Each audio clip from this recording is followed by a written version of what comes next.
আমি আমার ঘরে আমি মনে হয় আমি রাজার মতো থাকি।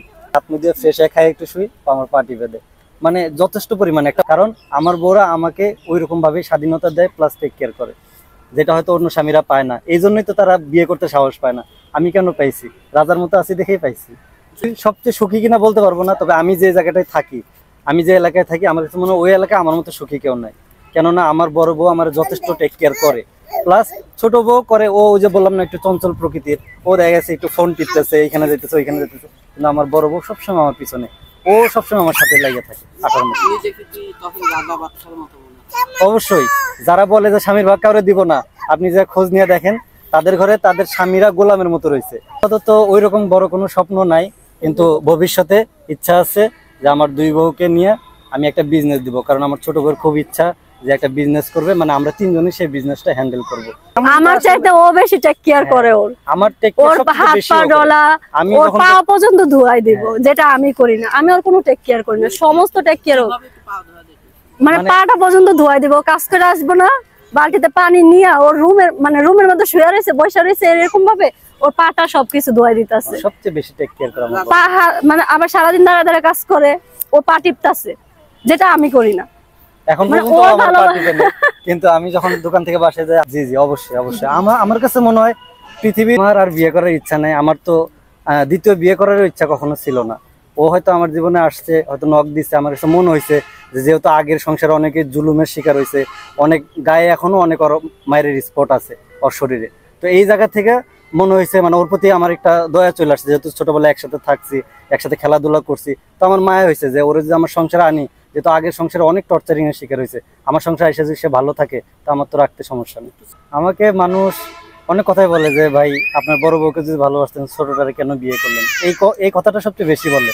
তো বলি যে ভাই দেখেন, আমার যদি দুইটা মেয়ে থাকতো, ভাই আমার একটা ছেলে আছে, আমার ছেলে যদি বড় হয়, আমি যে আরেকটা ছেলে নেই, এখন যদি আমার ছেলে আমাকে জিজ্ঞেস করে যে আব্বু তুমি যদি আমাকে ভালোবাসো, তাহলে আরেকটা ছেলে কেন নিলা, এই কথাটা যেমন যুক্তি, মানে এই কথার যেমন কোনো যুক্তি নাই বা ভিত্তিহীন কথা, সেম আমি ওইভাবেই বলি যে আসলে একটা বড় বউকে ভালোবাসি থেকে ছোট বউকে ভালোবাসা যাবে না বা বিয়ে করা যাবে না, এটা মানুষের ভুল ধারণা। কেন আমাদের নবীজি যে 11টা বিয়ে করছে, উনি কি মা খাদিজাকে বিয়ে করছে বলেই কি, মানে উনি তো আর এইভাবে চিন্তা করে নাই, বা ওনাকে তো এই প্রশ্নটা কেউ করে না ওনার উপরে, যে উনি প্রথম বউকে ভালোবাসলে পরে আরো 10টা করলো কিসের জন্য, বা উনি তার মানে বাকি 10টাকে বিয়ে ইয়ে করেন আর কি, ভালোবাসে না। তো কথাটা এরকমই, দুইজনকে সমান সমান দেখা লাগবে, ওরে আমি যা দিই ওরও তা দিই, এটাই হচ্ছে তার প্রমাণ। এই জন্য একই ড্রেস পরানো, খাবার দাবার, পোশাক আশাক আমি চাই সবাই সমান সমান পাক। সেম দেওয়া সম্ভব বলতে কি, দেখা যাচ্ছে ওদের চাহিদাই মানে খুব অল্প, যেহেতু আমি একদম নিম্নবিত্ত শ্রেণীর একজন মানুষ, তো আমি যা ইনকাম করি, আমি যদি 5 টাকা ইনকাম করি, ওইটা আড়াই টাকা করে ভাগ করে দেওয়ার ট্রাই করি। আসলে ম্যানেজ করার বিষয়টা কি, ও সর্বপ্রথম আমাকে ফেসবুকে নক দেওয়ার পরে বলি যে ঠিক আছে তোমার নাম্বারটা দাও, আমি কথা বলবো। আমি ওই দিন অনেক বিজি ছিলাম, ব্যস্ত থাকার কারণে আমি পরে আসলে ও ও আমার কাছে মাপ চাইতেছিল, বলতেছিল যে ছোটবেলায় তোমার অনেক অপমান করছি, ভালোবাসতা, কলার ধরছি, কত কিছুই না বলছি। মানে ওই যে একটু কলার ধরছে, গালাগালি করতো, তুই তুকারি করতো, যেহেতু আমার ছোটবেলার বান্ধবী, ওই জায়গা থেকে মানে আমরা তো বন্ধুর মতোই, এই জায়গা থেকে একটু অপমান করছে, বলছে যে আমি এগুলোর জন্য তোমার কাছ থেকে ক্ষমা চাই। তখন হয়তো তোমার ভালোবাসাটা বুঝতে পারি নাই, এখন অন্য সংসারে যাওয়ার পরে মনে হয়েছে আসলে ওর কাছে যাওয়ার চাইতে তোমার কাছে যাওয়া ভালো ছিল। তো আমি এইটার জন্য খুব অনুতপ্ত। তো আমি তখন সরাসরি ডিরেক্টলি আমি প্রস্তাব দিয়ে দিছি যে যদি আমি আমার ওয়াইফকে মানাই, আমি আমার সংসারে নেই, তুমি কি আসবা? তো বলছে যে আমি এখন এটা ভাবি নাই, তুমি তোমার ওয়াইফের সাথে কথা বলো, আমি একটু ভাইবে দেখি যে আসলে যাওয়া যায় কিনা। তখন আমি আমার বড় ওয়াইফের সাথে কথা বলে তাদের ভিতরে কথা বলে দিচ্ছি, আন্ডারস্ট্যান্ডিং হওয়ার পরে মানে আমার বড় বই আমাকে সবচেয়ে বেশি ভালোবাসে। ওই কথা বলতেছে না, এখন হাত ধরে থাকলে পরে তো আর হাত লাগানো যায় না, বুঝলেন না?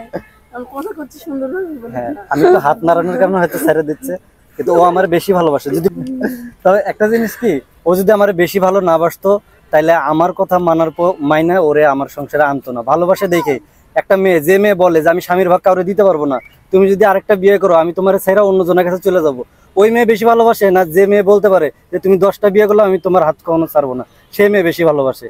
এইখানেই তো ভালোবাসার পার্থক্যটা বুঝো। সেটা কাপড়ের বিজনেসও হইতে পারে, 3 পিসের বিজনেস বা এরকম টাইপের কিছু যেগুলো করে।